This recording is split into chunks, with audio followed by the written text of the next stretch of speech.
como é que foram aparecendo certos conceitos, como gênero, ideologia de gênero, habilidades, competências. Hoje no Brasil e no mundo em geral, particularmente no mundo ocidental, existem duas diretrizes, digamos assim, doutrinárias, que compõem o universo da chamada educação.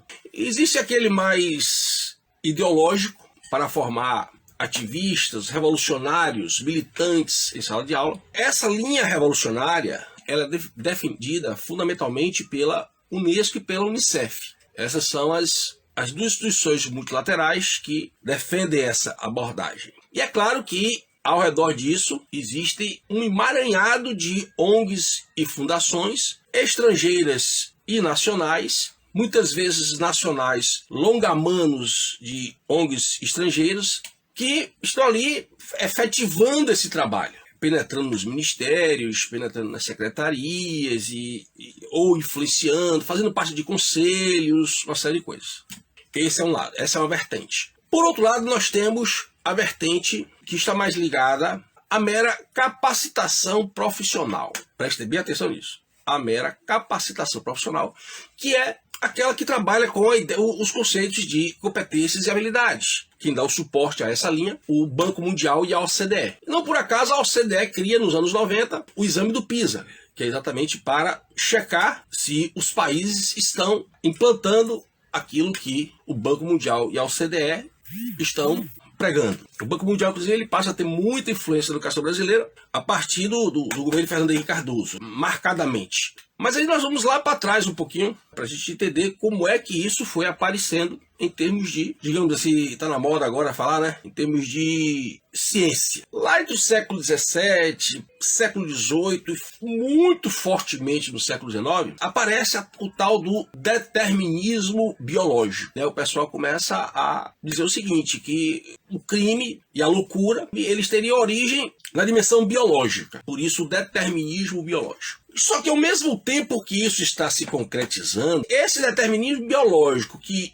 estava preocupado com a origem do crime e da loucura, essa mesma preocupação se volta para a educação. Como é que nós conseguimos entender? Essa é a questão. E essa questão no século XIX, ela deixa de ser respondida filosoficamente. Então agora se o cérebro, o organismo humano, particularmente o cérebro, explica o crime e a loucura, ele também ia explicar a questão do entendimento. A questão é que esse conhecimento biológico e particularmente neurológico, ele começa a ser usado de forma política. A questão é como dominar as pessoas, como fazer com que as pessoas sejam pacificamente dominadas. É aí que a sala de aula passa a ser chamada de laboratório. Por que a sala de aula passa a ser um laboratório? Porque ela, na verdade, é uma extensão desse laboratório stricto sensu, né? Onde se fazia ali as pesquisas com animais, com plantas. Como fazer dessa extensão do laboratório stricto sensu, que é a sala de aula, um local de testagem.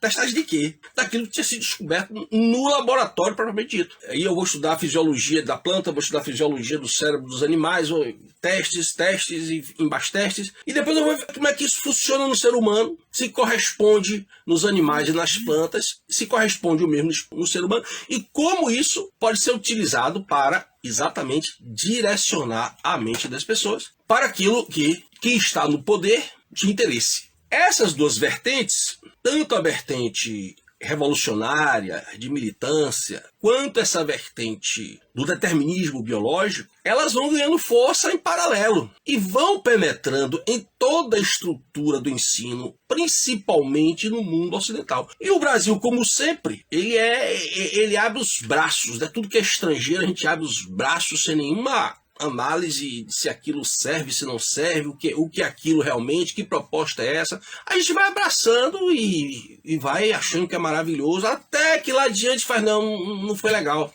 poxa, não deu certo. Mas aí você já arrebentou pelo menos uma geração de pessoas e o estrago fica aí, depois ninguém consegue explicar nada e é muito fácil botar isso tudo na conta do tal do fantasmagórico problema social. Isso vai entrar pelas escolas, isso vai migrar para as universidades, e das universidades então vai ser muito forte, porque termina que, se a princípio você vai ter uma forte influência disso aí nas escolas, tratando aí de crianças e adolescentes, porque exatamente seriam mais fáceis de serem formatados. Isso logo chega na universidade, porque além de testes que está sendo feito lá também, os próximos professores que vão sair de lá vão ser professores já formatados. E aí pronto, aí você gera um ciclo vicioso. As duas vertentes, elas começam a se unir, e no Brasil elas vivem numa harmonia quase matrimonial. Por quê? Porque o ponto de partida das duas, tanto o determinismo biológico quanto o modelo revolucionário, é o estudo do cérebro. Não por acaso vocês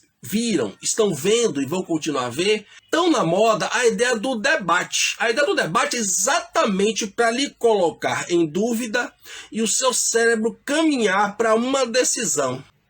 Como o discurso revolucionário ele é muito sedutor, porque ele lhe vitimiza e porque ele lhe dá não sei quantos direitos ou pretende que você tenha. Ele está baseado no lema de Satanás: é proibido proibir, tudo é permitido.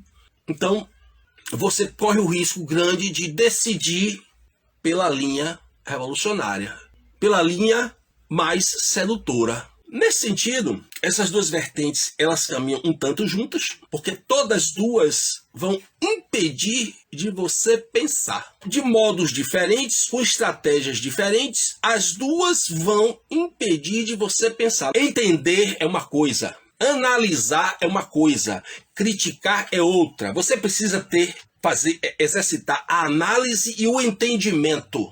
Crítica é uma outra coisa. Crítica é destruir. Crítica é desmontar. Então você não precisa estar desmontando nada, você não precisa estar desconstruindo nada, você precisa analisar para entender. E esse analisar e entender, é claro que nos leva a concordâncias e discordâncias. Vamos criticar o mundo, vamos destruir o mundo, pronto. Na escola e na universidade, você não é dado a você o direito de pensar. Isso é uma ilusão, isso é propaganda enganosa. Só o fato de você criticar, de você desconstruir, já está mostrando que você não entende. Você não precisa necessariamente entender e compreender. Você precisa criticar.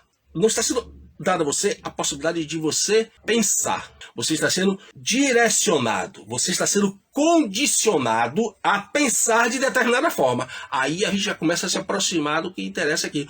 Ou você vai pensar de acordo com o movimento revolucionário, aquele que você simpatizou mais, porque a sua vitimização levou a mais simpatia com esse ou com aquele, ou com uns 2 ou 3 de uma vez só, pode ser também, tem desse estilo. Ou você vai para o lado do quê? Do condicionamento cerebral para ser um bom técnico. O máximo que a educação de nível superior prepara hoje no Brasil, o máximo é um bom técnico. Se tem uma coisa que o modelo educacional brasileiro não ensina, é a pensar. Ele ensina a criticar. Então você não vai para a universidade para pensar, você vai aprender a criticar. Ou ser condicionado a desenvolver as tais das habilidades e competências que meramente vai lhe colocar, se você conseguir, se você for um bom técnico e a economia do seu país estiver tudo bem, você vai ser um bom empregado.